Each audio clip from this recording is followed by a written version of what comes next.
Bonjour à tous, on se retrouve pour un nouveau Techsama Show, comme d'habitude pour l'actualité informatique et technologique de la semaine. Nous avons pas mal d'actualités cette semaine-ci, notamment le fait que l'Union européenne est en train d'avancer pour rendre les batteries de téléphones portables plus faciles à remplacer, ce qui est évidemment très important, mais aussi d'autres trucs en rapport avec les batteries et leur recyclage, c'est aussi très important. Nous avons des news au niveau carte graphique, évidemment, avec la 4060 qui arrive. Nous avons aussi des baisses au niveau carte graphique de prix, ça on va en parler un petit peu.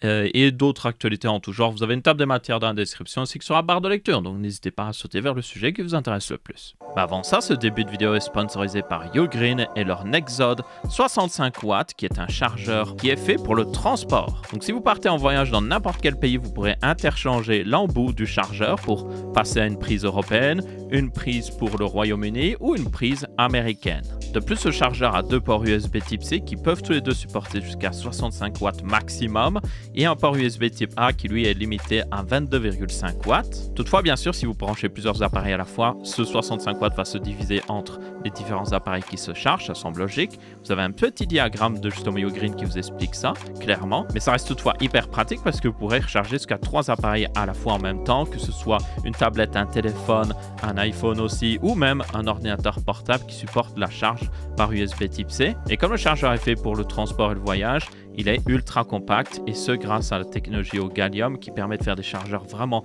très petits, très efficaces au niveau énergétique, qui en plus chauffent moins et sont mieux protégés, donc ça c'est un grand avantage. Et en plus vous avez un petit sac de transport pour mettre le chargeur ainsi que tous les embouts, comme ça vous pouvez l'emporter n'importe où. Du coup justement si vous êtes intéressé de le transporter n'importe où, vous avez un lien dans la description qui vous permettra d'aller acheter directement ce chargeur Ugreen Nexode 65 watts. N'hésitez pas d'ailleurs à découvrir tout le reste de la gamme Nexode de chez Ugreen, il y a forcément un chargeur qui vous correspondra. Passons au reste de la vidéo maintenant. Alors la première actualité de la semaine, c'est le fait que j'ai enfin reçu, après des mois, même des années techniquement, le trophée des 100 000 abonnés de cette chaîne-ci, parce que oui, on a passé les 100 000 abonnés voilà très longtemps, et le trophée n'est jamais arrivé, ou plutôt le code pour le trophée n'est jamais arrivé, parce qu'en fait YouTube, si vous ne savez pas, quand vous avez passé 100 000 abonnés, ils envoient un code et vous pouvez commander un trophée gratuitement sur un site qui fait des trophées pour YouTube.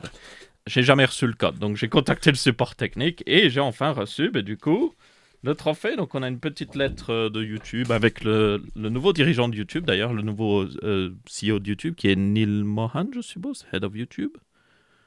Je sais pas c'est qui en vrai, peu importe. Et du coup, dedans, nous avons le fameux trophée qui reflète toute la lumière des keylights, mais c'est pas grave. Le voilà. Bon, je vais l'orienter, voilà, un petit peu comme ça.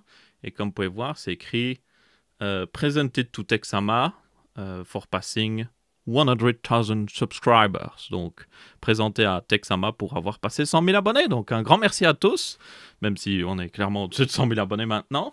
Il faudra que je vois... Ah oui, oh, c'est marrant le système de montage. Ici, c'est le trophée des 100 000 abonnés de la chaîne Gaming. C'est l'ancien trophée, donc je vais en réalité mettre celui-là parce que je trouve que celui-là est plus esthétique, honnêtement. Il se verra mieux aussi sur le mur. Quoique, en réalité, passe un peu inaperçu en vrai sur le mur, vu qu'il est gris. Bon, c'est pas grave. Donc un grand merci à tous ceux qui sont abonnés à la chaîne. Après, vous n'êtes pas obligé de vous abonner. Je sais que certaines chaînes forcent souvent les gens, ou plutôt incitent les gens à s'abonner, mais le truc c'est que, selon moi, il vaut mieux que les gens s'abonnent réellement quand ils sont intéressés par le contenu, plutôt que s'abonner et puis juste ne jamais regarder de vidéo, et ils deviennent juste des abonnés fantômes. Ça ne sert juste à rien. Donc je préfère vraiment que vous abonniez si vous êtes intéressé. Et je sais aussi qu'il y a des gens qui ne s'abonnent pas, mais qui ont, par exemple, qui suivent la chaîne YouTube d'une autre manière, sans abonnement. Donc un grand merci aussi à vous, même si vous n'êtes pas affiché dans le compteur d'abonnés, je sais que vous suivez la chaîne, donc un grand merci à vous. Ensuite, deuxième actualité, ça concerne évidemment cette carte graphique-là, parce que j'ai fait une vidéo sur le fait que j'allais passer sur une carte graphique Intel pendant 30 jours. Oui, d'ailleurs, je m'excuse pour le titre, qui n'était pas forcément le plus représentatif, parce que le titre, je dis 30 jours sur Intel. Après, du coup, certaines personnes ont pensé que les 30 jours étaient déjà passés et que c'était une vidéo conclusion. Normalement, en fait, si c'était la vidéo conclusion, j'aurais dit 30 jours plus tard, vous voyez, ou quelque chose dans le genre là. Après, c'est un peu compliqué des fois les titres YouTube parce que vous devez résumer quelque chose des fois d'énorme dans un petit titre, parce que si vous le faites trop long, il va être coupé sur mobile par exemple et tout, donc c'est un peu compliqué. Donc désolé que le titre n'était pas le plus représentatif, mais j'ai essayé d'avoir quelque chose de logique. Dans tous les cas, je suis toujours en train de tester. J'ai passé techniquement une semaine dessus parce que quand j'étais au Computex, tout ça, j'avais pas forcément la possibilité d'amener ce PC au Computex. Donc j'étais sur un ordinateur portable. Donc je suis encore en train de le faire. Merci à tous pour vos retours sur ce que je dois tester. Je vais essayer de tester un maximum de choses, voir ce que ça donne. Donc vous devriez avoir d'ici un petit mois une vidéo qui vous résumera tout ça, mon expérience et tout ça. Pour ceux qui se demandent jusqu'à maintenant, très bonne expérience. J'ai pas vraiment eu d'énormes problèmes. Après, j'ai pas fait non plus des choses hyper avancées sur le PC.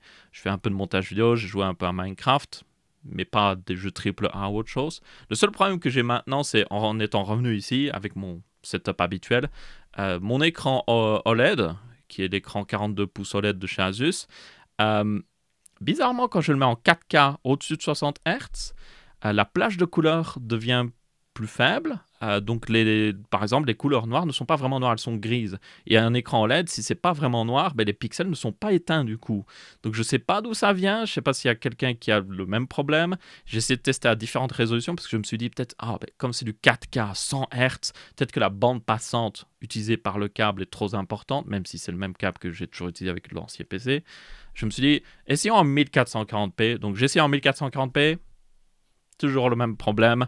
Donc, ça ne semble pas être un problème de bande passante. Je pense que c'est réellement un problème avec les écrans LED ou autre chose. Il y a quelque chose. Peut-être que l'Intel Arc, dès qu'elle passe au-dessus de 60 Hz, réduit la quantité de couleurs ou autre chose. Et ça pose ce problème-là sur un écran LED. Donc, si quelqu'un sait quelque chose par rapport à ça, je serais curieux. C'est le seul problème que j'ai eu jusqu'à maintenant. L'autre écran et n'importe quel autre écran que j'ai branché fonctionne parfaitement. Par contre, c'est vraiment les écrans LED qui sont un peu particuliers là-dessus. Donc, faudra que je vois. Peut-être que aussi que je devrais peut-être contacter le support Intel en vrai. Enfin bref. Et oui, j'utilise toujours aussi le Intel Nuke parce que je trouve plus adapté d'avoir une config full Intel et c'était déjà configuré. Donc oui, ça fait un peu vide. Normalement, il y a le full PC qui arriverait à peu près ici. Donc là, ça fait un peu vide, mais bon, ça va rester vide comme ça pendant un petit mois. Donc habituez-vous, je suppose. Du coup, passons à la vraie première news de la semaine, et c'est le fait que l'Union européenne, et en particulier ici le Parlement européen, a voté une loi qui devrait être effective d'ici 3,5 ans, donc d'ici 2027, et qui obligera les constructeurs de smartphones et autres appareils électroniques qui utilisent des batteries à rendre ces batteries plus faciles à être enlevées.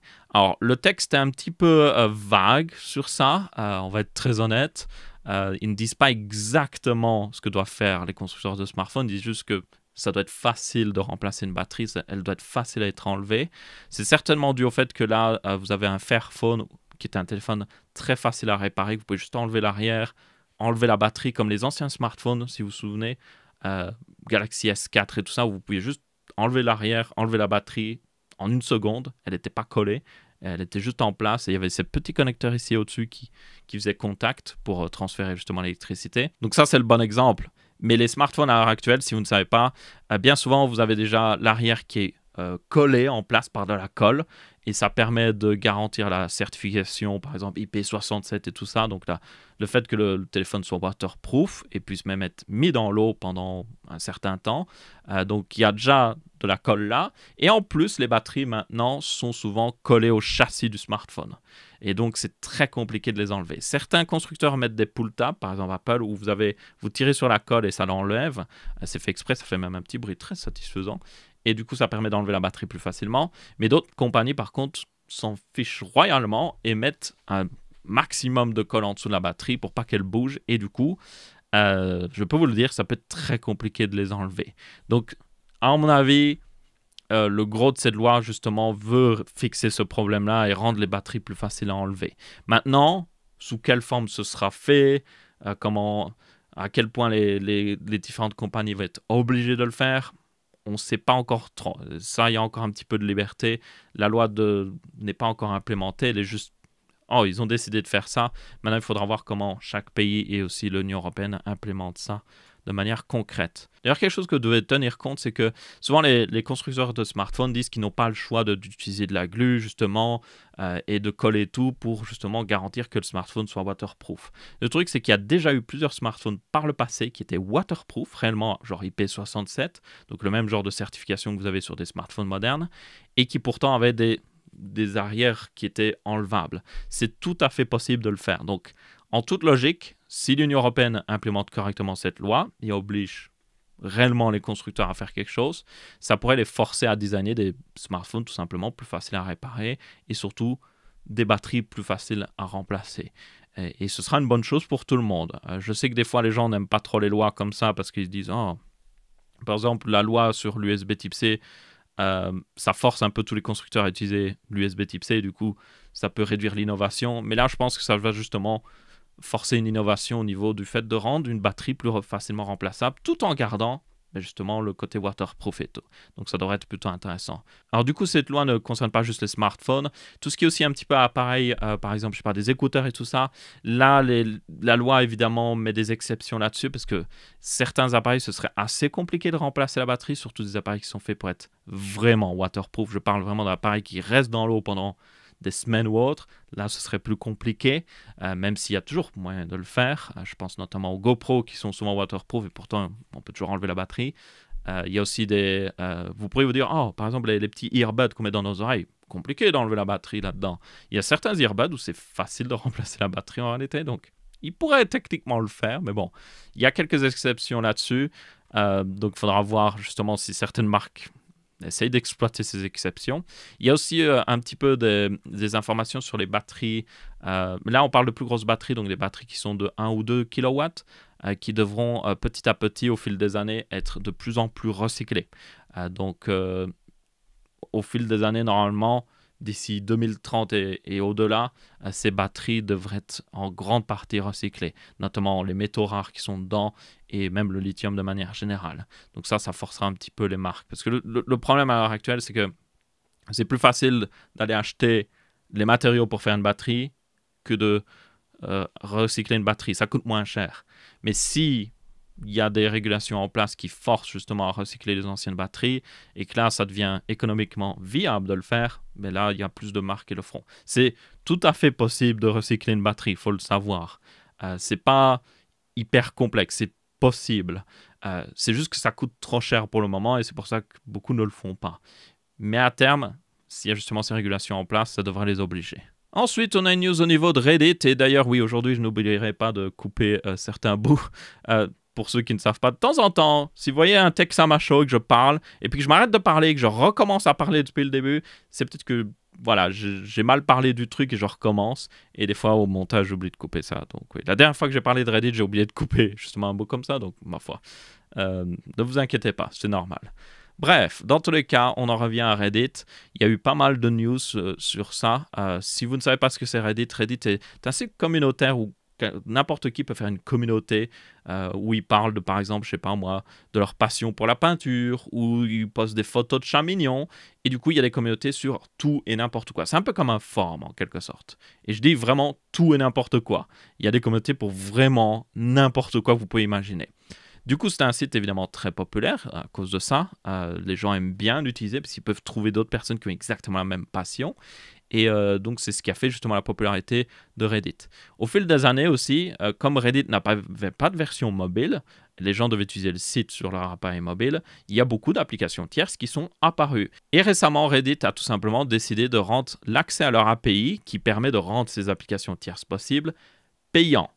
Et on ne parle pas de juste un peu payant, genre oh, on veut récupérer de l'argent sur ces applications tierces qui se font de l'argent sur notre dos parce que certaines sont payantes.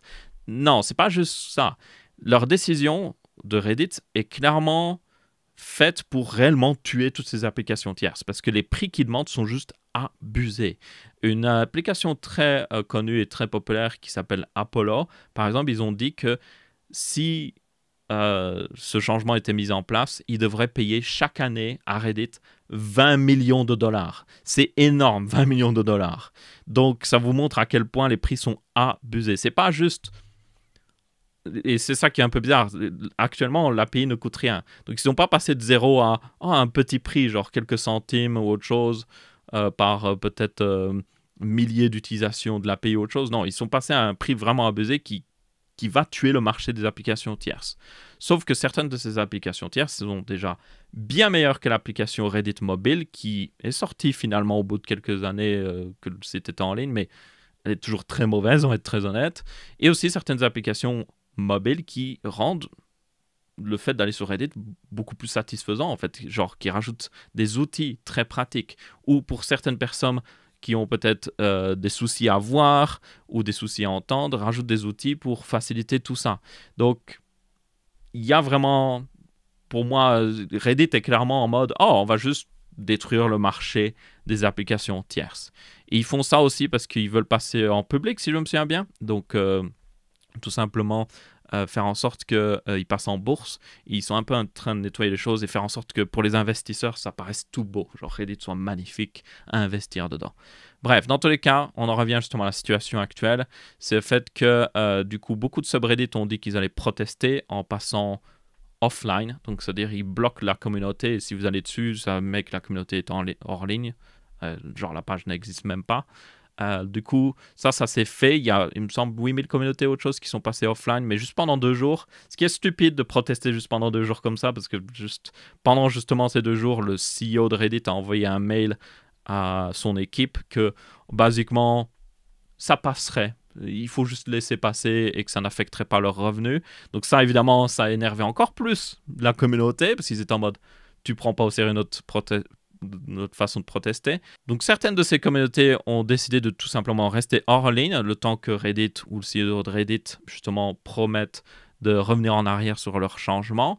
Et du coup, depuis, le CEO de Reddit a carrément banni des équipes de modération de certains de ces subreddits, ce qui est très discutable comme décision, on peut le dire. Et du coup, pour essayer de faire en sorte que ces justement communautés reviennent en ligne. Et certaines de ces communautés ont protesté encore plus, du coup, en mettant leur communauté en mode non safe for work, donc c'est-à-dire des communautés qui peuvent poster des contenus pour adultes. Et du coup, quand vous avez une communauté qui poste des contenus pour adultes, elle n'est pas monétisée pour Reddit, parce qu'ils ne peuvent pas mettre de pub là-dessus, parce qu'évidemment, les agences de pub, eux, on voit un truc qui est fait pour les adultes, c'est honteux. Donc ils mettent pas de pub là-dessus, et donc forcément, ça coupe les revenus de Reddit sur ces communautés-là, et ça même leur coûte plus cher en fait. Et du coup, la Reddit a justement banni certains de ses modérateurs en disant que non, vous contournez l'utilisation du non-safe for work parce que vous devez seulement l'utiliser pour des subreddits où c'est justifié. Et si c'est pas justifié, c'est pas normal. Sauf que du coup, techniquement, ça dépend de votre interprétation des règles de Reddit. Il y a aussi d'autres subreddits qui ont commencé à poster des photos de, je sais plus qui, un acteur connu, je sais plus quoi, en masse. Et ils postaient juste ça. Donc, c'est comme s'il n'y avait pas de contenu. Donc, basiquement, c'est la guerre sur Reddit. Et le truc, c'est que même si Reddit revient en arrière, la communauté juste n'a plus aucune confiance en Reddit et surtout le CEO de Reddit, que là, tout le monde est en mode, ce mec-là doit partir, tout simplement. Et le truc, c'est que visiblement, ces changements au niveau de l'API vont être faits. Quoi qu'il arrive, Reddit et surtout le CEO semblent vraiment aller à fond là-dessus. Ils s'en bat les steaks littéralement de ce qui se passe. Et du coup, la confiance est totalement rompue. Et il y a certaines personnes qui sont en mode, il faut qu'on fasse quelque chose. Est-ce qu'un autre site devrait exister qui est basiquement une copie de Reddit? Est-ce que ça va arriver? Peu probable. Il va en avoir, et il en existe déjà, mais c'est juste, est-ce qu'il y en a un qui arrivera à remplacer Reddit? Je ne sais pas. Donc, c'est vraiment compliqué comme situation. Personnellement, j'utilise assez bien Reddit parce que j'aime beaucoup Reddit. Je suis notamment le subreddit PC Master Race où on parle PC et tout ça, ou même des subreddits d'actualité. Par exemple, des actualités par rapport à la technologie. C'est toujours hyper intéressant et du coup, vous avez des communautés qui sont vraiment là-dedans. Vous avez aussi, par exemple, le subreddit Minecraft qui est très actif et vous pouvez voir des trucs très intéressants. Donc, moi, ça m'affecte assez de manière assez importante parce que j'utilise pas mal Reddit et ça m'embête. Et j'utilise justement une application tierce sur mon téléphone pour aller sur Reddit. Donc, ça m'embêterait assez bien que celle-ci ne puisse plus opérer à cause des coûts trop importants de Reddit. Donc, on verra bien ce que ça donnera. Mais honnêtement, je vois mal le CEO de Reddit revenir en arrière. Ensuite, nous avons une news sur le fait que DuckDuckGo a lancé une bêta de leur navigateur pour Windows. Ils avaient déjà une bêta qui était disponible sur Mac OS, pour ceux qui se demandent. Mais là, du coup, cette version concerne notamment en particulier Windows. Donc, DuckDuckGo, si vous ne savez pas, c'est basiquement À la base, c'était un moteur de recherche qui prenait les résultats Google et filtrait tout ce qui était sponsorisé Google et aussi enlevait tous les trackings de Google. Donc, c'était plutôt intéressant. C'était pour moi un bien meilleur moteur de recherche que Bing, par exemple. Parce que, on peut le dire, Bing, des fois, ne vous donne pas du tout les résultats que vous voulez. Google reste juste meilleur. Donc, DuckDuckGo était une bonne alternative. Du coup, depuis, justement, ils veulent se lancer dans le milieu des navigateur. Donc ce navigateur ici que vous voyez est apparemment basé sur le même moteur qu'utilise Microsoft Edge, qui est techniquement Chromium derrière, mais ça utilise vraiment le moteur de Edge sur Windows ici. Il n'y a pas le support d'extension pour le moment. Après, il faut le savoir, c'est que forcément DuckDuckGo, vu leur politique d'être genre de ne pas avoir de tracking et de vous donner vraiment les résultats non filtrés, et bien forcément, le navigateur inclut par défaut des technologies pour bloquer les pubs notamment, mais aussi empêcher le tracking. Donc, vous avez le Duck Player, par exemple, sur YouTube, qui vous permet de montrer des vidéos sans avoir de pub. Et aussi, ça ne vous met pas des recommandations YouTube partout. Donc, vous pouvez vraiment juste regarder YouTube, ce que vous voulez regarder sur YouTube, et vous n'êtes pas embêté. Vous avez aussi le fait de bloquer le tracking. Vous avez le chiffrement des données qui est forcé par défaut. Vous avez aussi un Fire Button qui, quand vous appuyez sur ce bouton, ça enlève, ça ferme tous les onglets que vous avez sur votre navigateur et ça clear toutes les données. Donc, tous les cookies, tout ça, tout est viré. Donc, c'est vraiment un bouton en mode, hop, efface tout. Je ne veux plus que rien n'existe. Vous avez aussi un truc pour mieux gérer les cookies et aussi une protection des emails. Notamment, ça vous permet de automatiquement rediriger les emails à travers une adresse doc.com. Donc, au lieu de mettre votre adresse mail, vous allez mettre une adresse mail en doc.com qui redirige les mails vers votre email et du coup, ça permet de tout simplement que ces sites n'aient pas votre vraie adresse mail. Donc, pas mal de choses assez intéressantes. DuckDuckGo existe depuis très longtemps et personnellement, je trouve qu'ils font quelque chose d'intéressant. Et là, il y a peut-être quelque chose à faire avec ce navigateur. Ça me fait un peu penser à Brave aussi, mais Brave est encore différent là-dessus. Ils ont pas mal de ces aspects-là, mais DuckDuckGo, je pense, va encore plus loin là-dessus. Donc, il faudra voir ce que ça donne. Personnellement, mon navigateur de choix reste toujours Firefox, mais peut-être que je pourrais passer à DuckDuckGo. Ensuite, parlons Cortana. Est-ce que vous utilisez Cortana ? Certainement pas, en fait. Personne n'utilise Cortana et Cortana va être officiellement arrêté fin 2023. Donc, c'est officiel. En réalité, je croyais que c'était déjà arrêté Cortana parce que, genre, il me semble que maintenant, quand vous installez Windows par défaut, il y a évidemment la voix Cortana quand vous installez, mais c'est plus pour aider les gens qui seraient malvoyants à installer Windows, parce que ça vous lit ce qu'il y a à l'écran. Donc, cette voix-là va certainement rester. Hein. C'est pas vraiment Cortana, même si c'était Cortana à la base. Non, pour moi, ça n'existait déjà plus, parce que quand j'avais fini d'installer Windows, je voyais pas... Il n'y avait pas un truc Cortana affiché quelque part, quoi. Donc, je croyais que c'était déjà mort, mais apparemment, c'était pas tout à fait mort, mais ça va mourir maintenant, donc... Yep. Pour ceux qui utilisaient Cortana, je suis désolé pour vous, mais voilà. Mais maintenant, vous avez Bing Chat, je suppose. Bon, Bing Chat ne parle pas. Peut-être qu'ils auraient dû attendre. En fait, au lieu d'essayer de faire Cortana, ils auraient peut-être dû attendre que les IA deviennent meilleures et faire en sorte que Bing Chat soit Cortana, et ça aurait été beaucoup plus logique. Mais maintenant, le nom Cortana est un petit peu... Ils ne peuvent plus vraiment l'utiliser parce que les gens vont juste penser à l'ancienne version de Cortana qui était juste mauvaise. Ensuite, nous avons OnePlus avec un leak ici de leur OnePlus 5 ou V Fold, peu importe, et qui serait basiquement un téléphone pliable. Donc oui, OnePlus va faire un téléphone pliable. Ce qui est le plus étonnant, je dirais, c'est qu'il ne ressemble pas à Oppo, parce que si vous ne savez pas, OnePlus appartient à Oppo, et du coup, beaucoup des smartphones OnePlus de ces dernières années étaient basiquement des téléphones Oppo, juste avec le logo OnePlus rajouté. Mais le truc ici, c'est que Oppo a un téléphone pliable, et il ne ressemble pas à ça. Donc, c'est vraiment un design unique fait pour OnePlus. Donc, ça, c'est assez intéressant. Il ressemble beaucoup plus à ce qu'a fait justement Samsung. Donc, voilà à quoi il ressemble. C'est un téléphone évidemment pliable en mode livre. Donc, c'est les plus gros téléphones pliables. Il y a des trucs qu'on peut voir aussi directement, triple setup caméra avec le label Hasselblad, même si ça ne sert à rien honnêtement. Le flash aussi qui a une position un petit peu bizarre là-bas. Les caméras aussi sont centrées, le truc de la caméra, le truc qui ressort pour la caméra est centré, donc ça c'est plutôt cool. Ça évite que le téléphone soit déséquilibré quand il est posé sur une table. Et évidemment, on peut voir qu'il y a un écran externe pour pouvoir utiliser le smartphone sans l'ouvrir. Et évidemment, un écran interne beaucoup plus important. Donc, faudra voir ce que ça donne. Je dirais que le truc que je me demande le plus, c'est le prix de ce smartphone. Parce que OnePlus avait évidemment commencé son histoire en étant...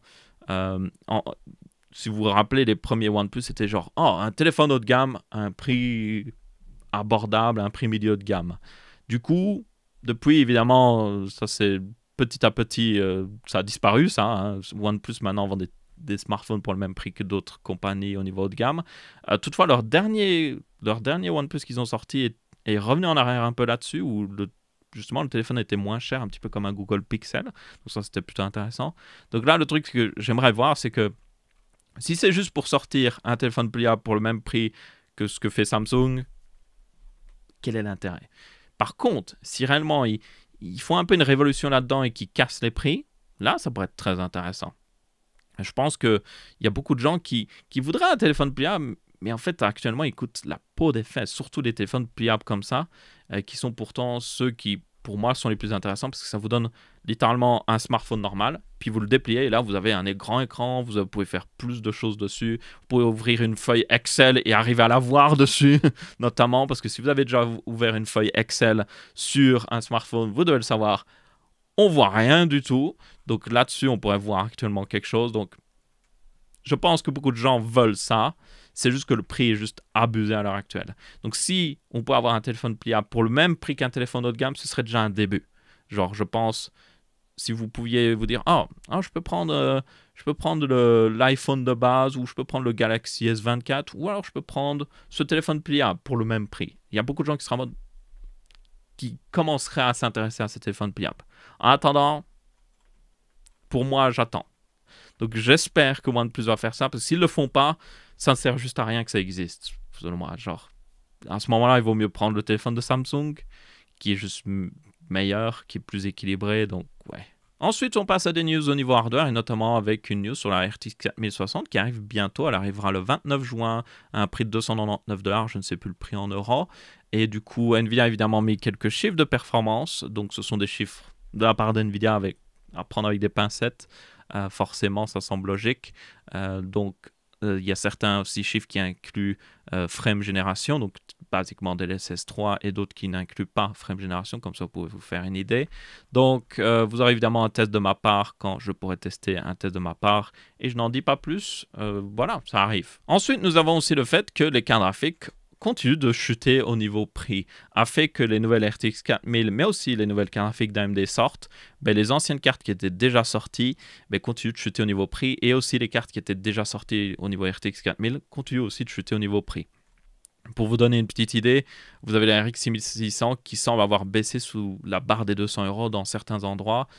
Vous avez aussi la 6750 XT qui a 375-380 €, la 6700 XT qui a 359, la 6700 non XT qui a 289 €, et vous avez même aussi les cartes Nvidia, notamment d'ancienne génération, la 3060 Ti notamment, qui est passée sous la barre des 300 €. Alors c'est sur computersuniverse.net, je ne connais pas trop, mais même sur Rue du Commerce, vous avez un modèle à 315 €. Donc là, ça va donner des situations assez particulières et assez intéressantes pour les gens qui veulent justement changer de GPU. La 3070, Rue du Commerce, 385 €. Ça aussi, ça peut être très intéressant. On a aussi les RTX 4000 qui baissent de prix. Je pense notamment à la 4060 Ti qui a 413 €. Bon, vous avez vu monter sur la 4060 Ti, selon moi, c'est pas une bonne carte graphique à acheter. On a la 4070 qui a 618 € maintenant, 4070 Ti qui reste toujours trop cher, 4080 qui baisse aussi de prix, et la 4090 aussi qui a baissé de prix. Vous pouvez maintenant la trouver sans problème à un peu plus de 1600 €. Là, il y en a à 1543, mais beaucoup de sites l'ont à 1600 et des € maintenant. Donc, c'est réellement en train de baisser petit à petit. Bon, après, 1600 € pour une RTX 4090 reste toujours trop cher. On va être très honnête. Ça devrait plutôt être 1300, 1400 €. Ce serait déjà pas mal et ce serait encore déjà beaucoup d'argent pour une carte graphique. Donc, ouais, quoi qu'il arrive, ça baisse énormément au niveau des prix. Et chaque carte qui sort continue justement de faire baisser ses prix. Certaines de ces cartes, toutefois, sont en fin de vie, il faut le savoir. Donc, il y a des stocks, mais quand il n'y aura plus de stocks, ben, c'est fini. Mais visiblement, il y a encore pas mal de stocks. Donc, ma foi, ça continue de faire chuter les prix. Il y a aussi certaines de ces cartes qui sont beaucoup vendues d'occasion maintenant. Notamment, il y a des gens qui vont peut-être passer d'une RTX 3000 à une RTX 4000 et qui mettent leur RTX 3000 en vente d'occasion. Et donc ça continue de faire encore plus baisser les prix. Parce que là, on parle de cartes graphiques neuves. Mais le marché de l'occasion, il y a aussi énormément de choses qui se font. Ensuite, on a une news au niveau d'AMD et au niveau du fait qu'on a visiblement Navi 32 qui arrive bientôt. Donc, Navi 32, c'est le GPU qui serait utilisé pour les RX 7800. Ils ont utilisé Navi 31 pour les 7900 et Navi 33 pour la 7600, si je me souviens bien. Dans tous les cas, le GPU Navi 32, il y a eu beaucoup de rumeurs là-dessus sur le fait de pourquoi il n'est pas arrivé. Certaines personnes disent que justement AMD a des problèmes qui veulent fixer avant de sortir ce GPU qui sera le plus populaire, parce que évidemment la 7900 c'est leur ultra haut de gamme, mais ils savent très bien que c'est les GPU en dessous qui vont être beaucoup plus populaires, notamment les 7800. Donc peut-être qu'ils voulaient fixer tout avant de sortir les 7800 pour être sûr que tout aille bien au niveau des bugs et tout ça, essayer d'en tirer un maximum de performance aussi. Du coup, en attendant, ils ont sorti aussi une version repackagée de Navi 31 dans un package plus petit. Donc en gros, ça c'est vraiment le GPU des 7900 XTX et XT. Vous avez le GPU central et puis vous avez ces packages latérales avec la gestion de la mémoire, si vous vous souvenez. Et ce package, donc c'est de l'entièreté de ce truc-là. Et avant, il était plus grand et maintenant, ils ont sorti un nouveau package qui fait 40 mm sur 40 mm. Donc visiblement, c'est peut-être le futur des 7900 XTX aussi, qui vont avoir un package plus petit, plus facile aussi du coup à fabriquer certainement. Mais c'est aussi pour peut-être introduire Navi 32 qui lui utilisera un package plus petit. Donc ça permet basiquement aux constructeurs de un peu tester les choses avec un package similaire. Donc évidemment Navi 32 est différent parce que Navi 31 a un bus mémoire de 384 bits. Navi 32 a un bus mémoire de 256 bits. Donc certaines de ces puces que vous voyez sur les côtés ne pourraient pas être utilisées sur un GPU Navi 32. Et du coup, ça veut dire aussi que la quantité de mémoire serait proportionnelle à ça. Donc, ce serait soit 8 Go de RAM, soit 16, soit 32. Le plus probable, c'est 16. Et d'ailleurs, il y a eu des rumeurs comme quoi une carte graphique, une 7800 XT de chez ASRock aurait été confirmée avec 16 Go de RAM et serait listée quelque part dans des sites d'importation. Donc, bref, quoi qu'il arrive, pour parler de tout ça, pour ceux qui ne comprennent pas, visiblement, les 7800 XT et 7800 d'AMD arrivent bientôt. Ensuite, on a des news au niveau processeur et c'est un peu n'importe quoi. Donc, Intel a décidé de changer un petit peu le branding de leur processeur, ou plutôt, ils vont le changer. Donc, actuellement, on a Intel Core i3, i5, i7 et i9. Bientôt, vous pourriez avoir des Intel Core Ultra, genre Ultra 5, Ultra 9, Ultra 7, ce genre de choses. Mais il y aurait aussi des versions non Ultra. Donc, en gros, de ce que je semble comprendre, parce que c'est un peu bancal, selon moi, les Ultra, ce seraient vraiment les versions Ultra. Donc, ce serait certainement aussi les remplaçants aux versions K, peut-être. Donc, vous auriez un Intel Core Ultra 14900. Ce serait vraiment, basiquement, le remplaçant du 13900K. Voilà. De ce que je comprends. Ils ont posté des trucs justement par rapport à là-dessus. Et selon moi, quand vous devez sortir autant d'explications, de graphes et tout ça pour expliquer vos trucs, c'est que vous faites un mauvais job là-dessus. Donc, c'est ça qui est un peu bizarre en plus, c'est que selon moi, bon, au niveau mobile, ça reste discutable. Selon moi, AMD fait toujours mieux au niveau mobile. Les processeurs mobiles AMD restent juste meilleurs, surtout au niveau de l'utilisation de la batterie. Mais au niveau PC fixe, par contre, les processeurs Intel ont juste beaucoup plus de valeur pour moi, notamment le 12400F qui a 159 € je crois maintenant, c'est juste imbattable. Vous avez aussi le 13400F et tout ça, très bon processeur. Quoi qu'il arrive, le fait de changer du coup tout le marketing là-dessus me paraît un peu bizarre. Pourquoi maintenant? Aussi, ils ont précisé que du coup, la 14e génération serait en partie un refresh. Donc, ce serait Raptor Lake rafraîchi, donc avec des petites améliorations. Donc, c'est pas une nouvelle architecture. Et du coup, aussi, certains des Core Intel de 14e génération seraient juste basiquement ceux de 13e génération. Un petit peu comme ils l'ont fait avec le 13400F en réalité. Si je me souviens bien, le 13400F n'est pas vraiment Raptor Lake, c'est juste une ancienne architecture. C'est Alder Lake.